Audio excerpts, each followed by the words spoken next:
started because Abbott released his most recent directive on Tuesday, stating that trans care is child abuse for minors, unfortunately. That is not true, and we just got tired of taking that sort of narrative laying down. The directive was based on an official opinion by Attorney General Ken Paxton, stating that medical care is child abuse in terms of gender-affirming care for minors. That's not true because it doesn't discriminate between physical and psychological medicine being a proper medicine field. The reason it's also really bad is that the letter that he sent out was very broad, so it could also be interpreted as what many people call social transition, which is just allowing your child to, say, use a different name, use different pronouns, even just affirming their gender if you're unable or unwilling or incapable or whatever, or even if the kid doesn't want to right now, get a medical transition. The letter was broad enough that it can also include any other types of affirmation for your child. Any actual medical intervention done on a minor is done with parental involvement, with the involvement of medical professionals, and trans care overall saves lives because you are taking the child and their feelings into account.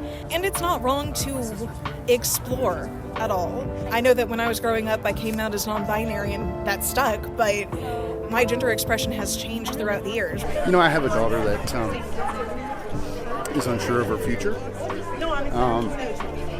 And, you know, I just want her to feel safe. My eldest child is transgender and literally came out over the holidays as trans.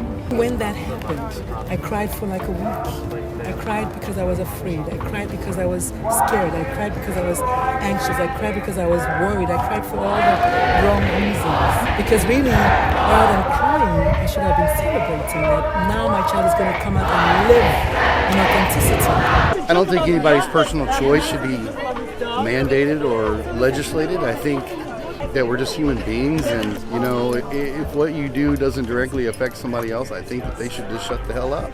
I wish people would just be accepted for who they are, as they are, the way they say they are, how they tell us they are. That's it. You know, I think that the world doesn't have enough understanding and compassion for things that are different. For a little child in their father's house right now, their mother's house right now, while they don't necessarily have to come out, they will see that, yeah, there's nothing wrong with me. I don't have a mental illness. This is who I am, which is a big deal sometimes.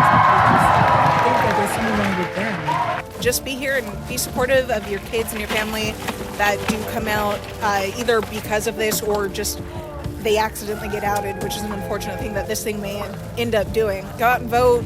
Make sure you vote for politicians that are going to protect your kids in the good way, not put their lives at risk because they think medical facts are not facts. Just raise awareness.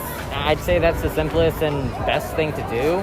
Protesting like this is raising awareness, also just bringing out awareness on social media. I just think supporting like any trans people you know in your life, and also keep in mind that even if you don't think you know trans people in your life, you probably do, and showing your support in just your everyday life is good.